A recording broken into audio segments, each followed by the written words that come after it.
it's best if the child can see what you're doing.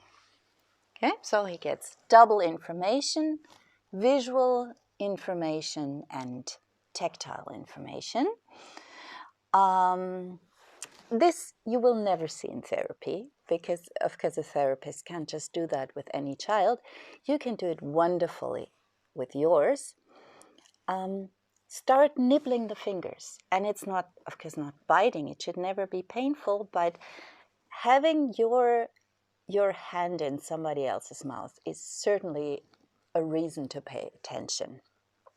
Plus, hands are very, very sensitive. You have many nerve receptors here, different ones for all kinds of touch and warmth. So, getting the fingers here. And if the child reaches out for you, that's just great. Use it. Take both. Okay? If it's easy, you could also touch the child itself. Might want to wipe the hands down if you're worried about transferring bacteria. Or you can just finger by finger nibble it a bit. Okay? The other one. This is a very communicative thing. So go with the playing. Go with the reaching. Yes. Touching your face. There. Can one touch it? Touch mine. That's fine. Yes, we could also put a finger into your nose and let it see the hand. Yo. And nibble it a bit.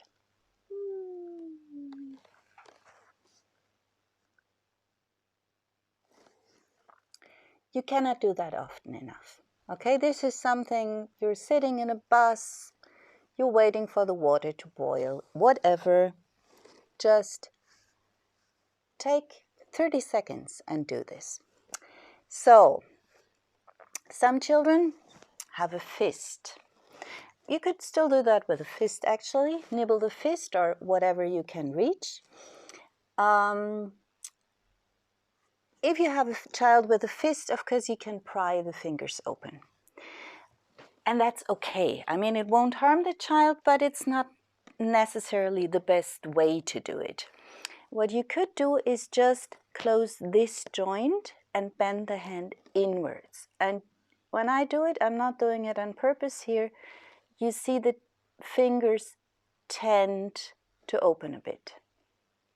Okay, that's easy. Then I can slide in here, give him the sensation from the palms.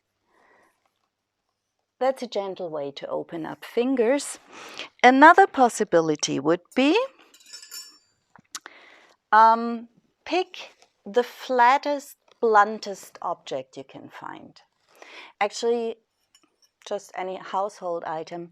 A blunt butter knife would be perfect. I'm going to show it with this one. This is, of course, not perfect, but you will get the idea.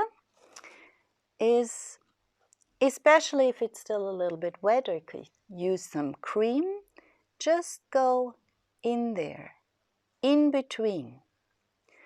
What we're doing is we're sending a message to the brain that this is not one. Yeah? You look at your own hands, I cannot move these two fingers independently. They always bend together. For my brain, this is one finger. Okay? To give the idea that this is not one fist, but 5 fingers, just very gently look where you can fit in between. And this is a very interesting area because here you actually reach the palm. And just stimulate it a bit. Let the child feel. Go wherever it's easiest and show the child its hand. If that's still difficult, here is another possibility, especially if the skin is wet. Take any kind of tube and blow on it.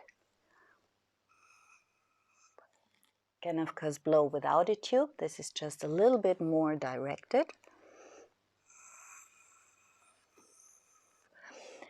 And the thing is, you get all the sensation, but you don't have a physical mechanical resistance, so you don't have the gripping reflex.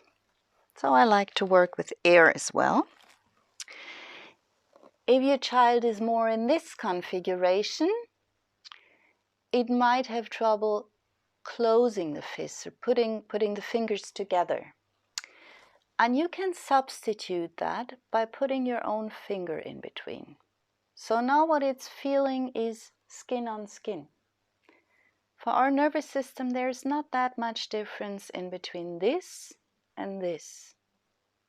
It's skin touching on both sides. So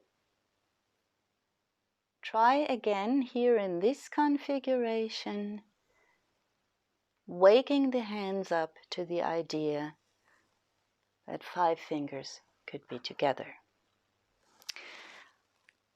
And also what you could do is here take finger by finger, joint by joint, and try again pushing them in a little bit, looking for tiny rotations. Here they're really small. Could do bigger ones and smaller ones.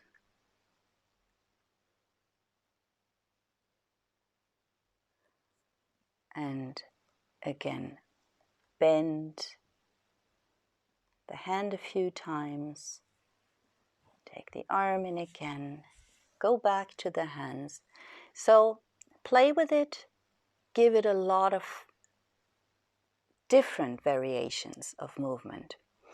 And one more thing, when you're massaging the hands, which is wonderful, as long as I'm moving a joint here, I'm actually not feeling all that much. But if I gently go to the point where it doesn't go any farther, it's not stretching, it's not trying to get the hand somewhere, it's just giving the information, look, here it stops. That's okay. All our joints stop at one point. Okay? Gently go to that point. Here it doesn't stop. Here it stops. And then go on massaging.